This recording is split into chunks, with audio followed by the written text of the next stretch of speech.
YouTube says it has had enough of vaccine misinformation on its site. And false stories from phony sites to run circles around major news outlets. Many people don't know the difference between something real and something created to deceive them. Open your eyes.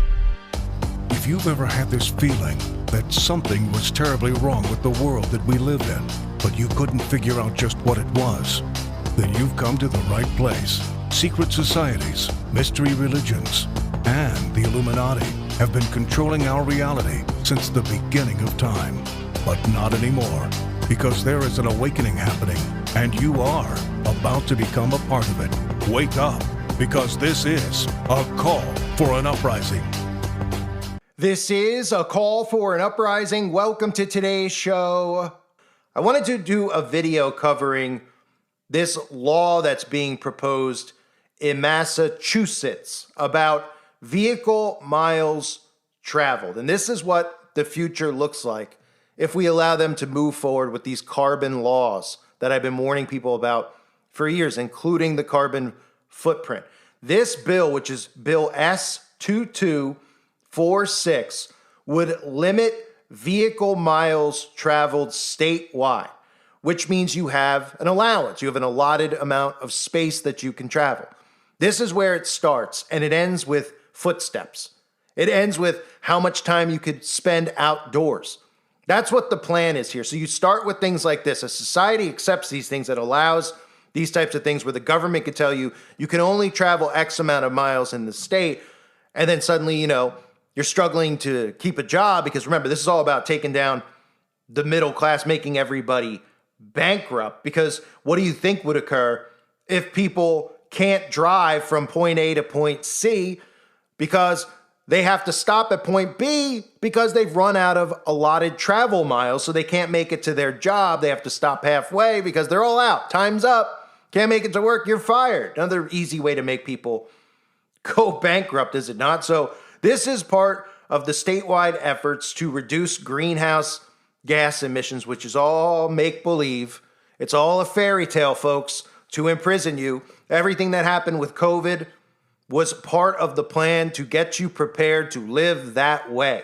It was to move you online, to keep you indoors, to get people to work remotely, to get people more addicted to the internet and technology, and of course to get people less dependent on going to stores to make purchases, going to grocery stores, leaving their house, making them even fearful to go out, which we still see to this day because there's people out there who are walking around with masks on. So it starts with travel time, and guess what it ends with? It ends when they suddenly say, hey, remember you had that Fitbit on your wrist? It was tracking how many steps you take? Yeah.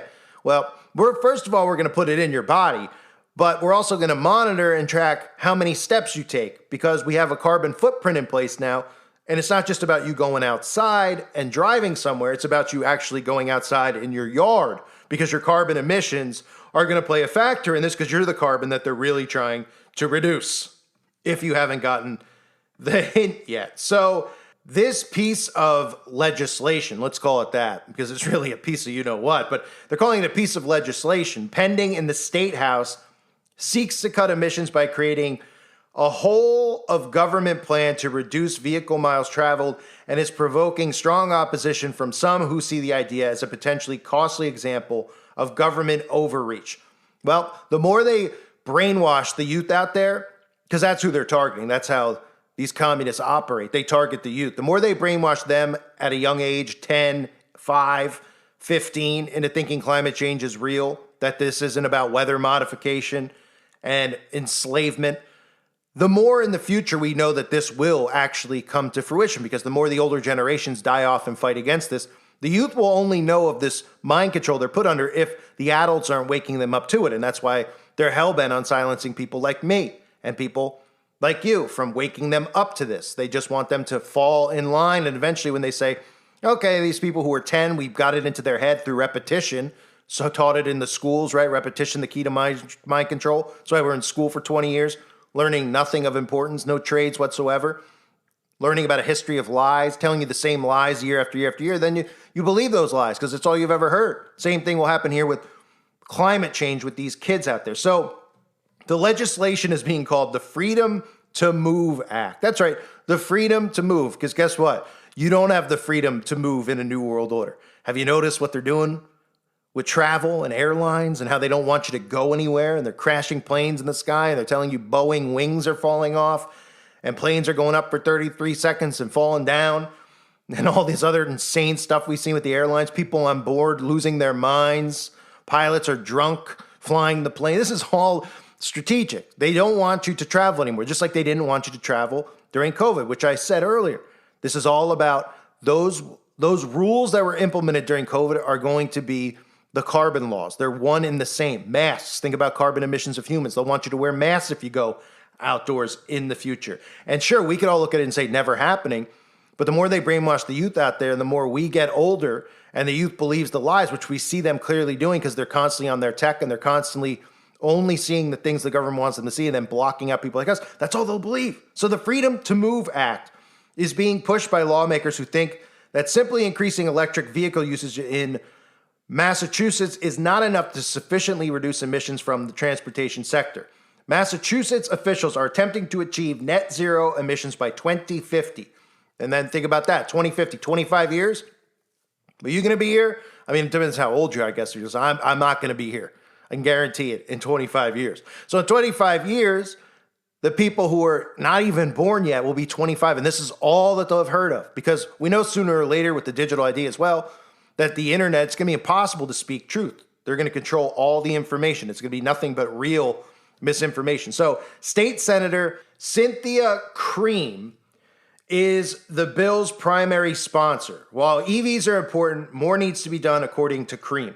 EVs are certainly a major piece of the puzzle, and they don't tell you again how these electric vehicles are going to run, how they're going to have enough electricity with green energy, because you're not going to have enough, which is part of what they're doing deliberately so that we have rationed electricity and we live like a third world country, and it has nothing to do with the climate. So she says EVs are certainly a major piece of the puzzle, but we should be careful not to rely too heavily on one decarbonizing strategy for the transportation sector, she said during a hearing last month.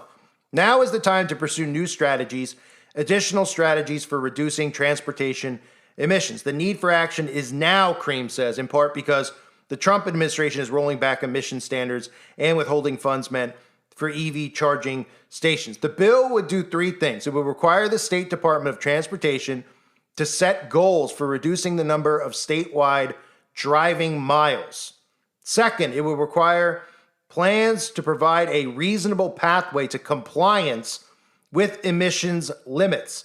Third, the bill would establish an interagency coordinating council that would create a plan to reduce vehicle miles traveled and increase access to alternative forms of transportation. Sound like a smart city yet? You're taking your bicycle to work, everything's within 15 minutes in these 15-minute cities. That's what the plan is. Less cars, more people indoors, less travel on foot eventually, and then, of course, you're living like a prisoner, which is what the goal of this is. And the language of the bill is very loosely stated, as it often is, because once they get these things passed, which they always do, then they start tightening the grip, because they're going to pretend like, well, you know, it's just a framework that we're trying to put out there. But then all of a sudden we know what comes next, right? Well, what's the fine? What's the punishment if you go over your allotted time or your allotted travel miles, right? Say you commute 50 miles to work every day one way, which is pretty far. But say you do. There's people out there that commute half hour, 45 minutes to work, an hour to work, who live outside of cities, that work in cities. That's very normal in today's world. What would that do to them? Would they suddenly not be able to get to work? Or would they have to find a way to carpool to work? Or are you going to force them to take the bus to work? But doesn't that still count for their miles traveled? So what would that mean? So these people would lose their job, or would you just fine them? Because that's another way you can make people bankrupt, right? Tell them that they'll just have to pay a fine, right? They won't have to go to prison yet for your climate laws, but they'll pay a fine. So then your fine ends up balancing out your income, and you're pretty much working just to eat and live wherever you're currently residing. That's the point. They're going to bankrupt people with these climate laws as well. They're going to fine you until you can't pay the fines anymore. And then they're going to start arresting people the more that they have this mind control in people's heads or this propaganda, I should say, in people's heads that climate change is real, they'll convince people that, hey, these people who continue to refuse to listen, who are commuting to work, who are refusing to come into our 15-minute cities, they should be imprisoned over this stuff. And they can convince people of anything. We've learned that at this point. Look at the stuff that's going on with genders and gender ideology. They can convince them of anything. That's how badly they've mastered this mind control. And that's how badly people are under hypnosis. They can convince them that they're born, we have people out there that have fetishes dressing up as furries. We have people out there that go to these conventions at 50 years old. They dress up as Mickey Mouse and they get it on with somebody dressed up as Donald Duck.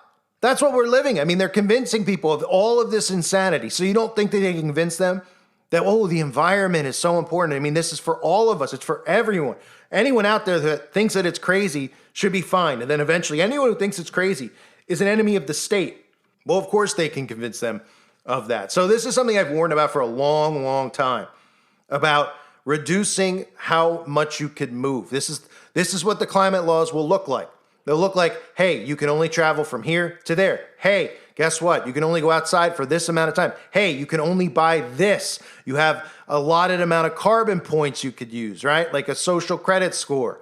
Oh, well, if you get 1,000 points a month and a steak is 1,000 points, then you're not going to get a steak because it's the only thing you can't survive for 30 days with just one piece, 1 6-ounce filet mignon.